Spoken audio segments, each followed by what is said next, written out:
Baxın. Bir də göstərirəm. Bəlkə də tam belə ola bilsin hiss eləmək olmaz. Və belədir. Hələ bu çəkilən suda 3 gündür motor işləyir. Bu qədər su çəkilib burada. Lazım olanda biz helikopter belə, təyyarə belə havaya qaldırıb, amfibiya təyyarələrini, yanan ərazini söndürməyə qadirik. Yəni o qədər təminatı var Fövqəladə Hallar Nazirliyinin. İy dəhşətdir də.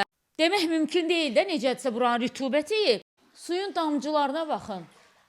Aidiyyatçı qurumların görməsi nə olmalıdır? İnsan boğulmalıdır mı? Kimsə ölməlidir mi? Kimsə canını mı tapşırmalıdır? Hiçbir işləməyəcək. Bu işləməyəcək. O soyuducu işləməyəcək. Keçən il hərəsindən biri xarab oldu. Keçən il suda qaldı, yandı, işləmədi, atdım. Bu illəri təzədən aldım. Yenə həmin şey. İkinci dəfə bir də batdı. Mən necə edim? Hər yer suyun içindədir, bura yuxarı, aşağı. Bəli, Yaşayış məskəni salınırsa, birinci olan kanalizasiyadır. Mütləq olmalıdır. Siz yaşayın, biz sonra kanalizasiya çəkərik deməklə, valla bu problemi həll eləmək olmur. O motor bundan sonra 3 gün də işləsə, heç nə dəyişməyəcək.